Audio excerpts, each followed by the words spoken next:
আপোনালোকৰ জৰিয়তে সংবাদ মাধ্যমৰ জৰিয়তে আমি কিছু কথা আজি আমি ব্যক্ত কৰিব বিচাৰিছোঁ। অসমৰ ৰাইজ সকলো অৱগত যে ২৬ৰ নিৰ্বাচনলৈ মাজত মাথো এটা মাহ বাকী আছে। আজি ২৩ জানুৱাৰী, মাজত ফেব্ৰুৱাৰী, মাৰ্চত ইলেকশ্যন।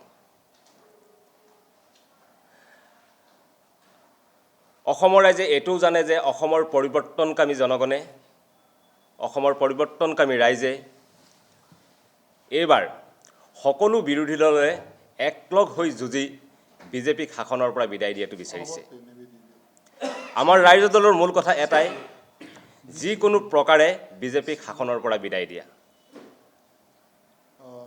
অসমৰ পৰিৱৰ্তনকামী ৰাইজৰ লগত আমি ৰাইজৰ দল সদায় আছোঁ। কাৰণ আমি জানো যে ২৬ৰ নিৰ্বাচনত বিজেপিক শাসনৰ পৰা বিদায় দি গণতন্ত্ৰ ৰক্ষা কৰিব লাগে, সংবিধান ৰক্ষা কৰিব লাগে। শেহতীয়াকৈ কি চলি আছে আপোনালোক গম পায়েই।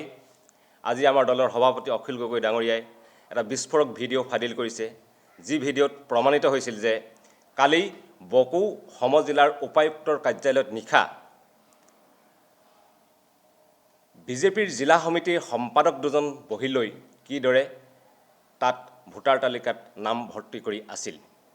এই লৈ সবিশেষ তথ্য আমাৰ দলৰ সভাপতি মহোদয়ে অৱগত কৰিছে। গতিকে যিকোনো প্ৰকাৰে বিজেপিক শাসনৰ পৰা বিদায় দিব লাগে আৰু তাৰ কাৰণে আমি সকলো বিৰোধী দল একলগ হ'ব লাগে। এয়াই আমি যোৱা ৫ বছৰে নিৰন্তৰে কৈ আহিছোঁ। কিন্তু অত্যন্ত দুৰ্ভাগ্যজনক কথা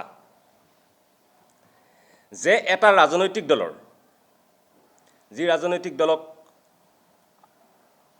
আটাইতকৈ বৃহৎ ৰাজনৈতিক দল, বিৰোধী ৰাজনৈতিক দল হিচাপে আমি সকলোৱে জানো, সেই ৰাজনৈতিক দলটোৰ ভিতৰৰ মীমাংসাবিলাক শেষ নোহোৱাৰ কাৰণে গোটেই মিত্ৰতাৰ প্ৰসংগটো ওলমি আছে। এয়া ৰাইজে বিচাৰি থকা যি আকাংক্ষিত মিত্ৰতা, সেই মিত্ৰতাৰ বাবে কোনোপধ্যেই শুভ ইংগিত নহয়। আমি দেখা পাইছোঁ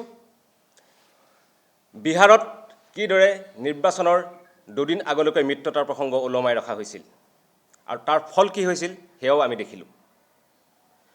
গতিকে আমি বাৰম্বাৰ অনুৰোধ জনাই আহিছোঁ, দাবী উত্থাপন কৰিছোঁ যে মিত্ৰতাৰ প্ৰসংগটো সোনকালে শেষ কৰিব লাগে, আসন ভাগ বতৰা শেষ কৰিব লাগে,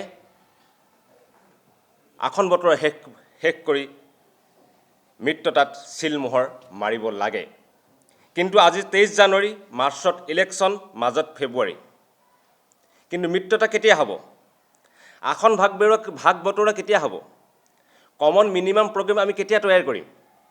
আমি সকলো বিৰোধী ৰাজনৈতিক দলৰ নেতৃত্ব একলগ হৈ ৰাইজৰ মাজলৈ কেতিয়া যাম? তাৰ বাবে আমাৰ মাজত হাতত সময় আছেনে? নে কেৱল এটা বিশেষ ৰাজনৈতিক দলৰ ভিতৰৰ মীমাংসা শেষ নোহোৱাৰ কাৰণে সমগ্ৰ বিৰোধী দলৰ মিত্ৰতাৰ প্ৰসংগটো ওলমি থাকিব আৰু অসমৰ পৰিৱৰ্তনকামী ৰাইজে বিচাৰি থকা বিৰোধী দলৰ বহু আকাংক্ষিত মিত্ৰতাটোত আউল লাগি থাকিব? এই প্ৰশ্ন আমি আজি সংবাদমেলত উত্থাপন কৰিব বিচাৰিছোঁ। আমি ৰাইজৰ দলৰ ফালৰ পৰা পুনৰবাৰ মিত্ৰতাৰ প্ৰাসংগিকতা দোহাৰিছোঁ আৰু আমি ক'ব বিচাৰিছোঁ যে আমি ৰাইজৰ দলে ৪০টাতকৈ অধিক সমষ্টিত আমাৰ প্ৰস্তুতি চলি আছে। তাৰ বাবে ইতিমধ্যেই আমাৰ দলৰ টিকেট প্ৰত্যাশীসকলে ইতিমধ্যে আবেদন পত্ৰ সংগ্ৰহ কৰিছে। কিন্তু তাৰ পাছতো আমি আনুষ্ঠানিকভাৱে আমি সংবাদ মাধ্যমৰ জৰিয়তে কৈছোঁ, কংগ্ৰেছ দলকো অৱগত কৰিছোঁ, আমাৰ দলৰ বৰ্ধিত কাৰ্যনিৰ্বাহকে অনুমোদন জনাইছে যে ২০খন আসন পালেও আমি আমাৰ মিত্ৰতাত আমি থাকিম বা আমি মিত্ৰতাত একেলগে লগ লাগি আমি বিজেপিৰ বিৰুদ্ধে যুঁজিব বিচাৰোঁ। এতিয়ালৈকে ইতিমধ্যে কংগ্ৰেছ নেতৃত্বক প্ৰদানো কৰা গৈছে। তাৰ মাজত আসনক লৈ কেইবাবাৰো কথা বতৰা পতা হৈছে, কিন্তু কোনো ধৰণৰ সুদুত্তৰ আজিলৈকে আহি পোৱা নাই। এয়া সঁচাকৈ অত্যন্ত এক পৰিতাপৰ বিষয়। এইদৰে গৈ গৈ যদি ফেব্ৰুৱাৰীৰ শেষত, মাৰ্চত ইলেকশ্যনৰ দুদিন আগত মিত্ৰতা হৈ গৈ তেনেহ'লে অসমৰ ৰাইজে বিচাৰি থকা যি মিত্ৰতাৰ ফল, সেই ফল হয়তো আমি নাপাবগৈও পাৰোঁ। সেইকাৰণে আজি আমি পুনৰ দাবী উত্থাপন কৰিছোঁ যে যিমান পাৰে সিমান সোনকালে আসন ভাগ বতৰা সম্পূৰ্ণ কৰি মিত্ৰতাত চিলমোহৰ মাৰিব লাগে। কাৰণ বিলম্বিত মিত্ৰতাই সকলো ৰাজনৈতিক দলৰে নিৰ্বাচনী প্ৰস্তুতিত ব্যাঘাত জন্মাইছে। আৰু এটা মই ঘোষণা কৰিব বিচাৰিছোঁ, ইয়াৰ পিছত আমাৰ দলৰ সন্মানীয় উপদেষ্টা দিলীপ বৰা ডাঙৰীয়াই আপোনাক সম্বোধন কৰিব। সেইটো কথা হৈছে যে অহা 17 ফেব্ৰুৱাৰী তাৰিখে বৰ্তমান অসম বিধানসভাৰ এজন বিধায়কে ৰাইজৰ দলত যোগদান কৰিব। 18 ফেব্ৰুৱাৰীত অন্য এজন বিধায়কে আমাৰ দলত যোগদান কৰিব। দুইজন বিধায়কে আমাক দলত যোগদানৰ নিশ্চিতি ইতিমধ্যে প্ৰদান কৰিছে। কেৱল এই দুজন বিধায়কেই নহয়, আৰু 4-5জন বিধায়কৰ আমাৰ লগত সঘন যোগাযোগ চলি আছে। যিকোনো মুহূৰ্তত এইসকল বিধায়কৰ আমাৰ দলত যোগদান হ'ব পাৰে।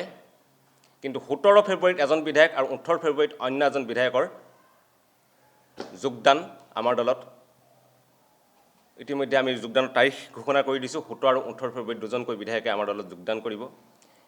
এয়া ভাবোঁ যে ৰাইজৰ দলৰ বাবে, ৰাইজৰ দলৰ আমাৰ কৰ্মীসকলৰ বাবে এক আশাব্যঞ্জক খবৰ।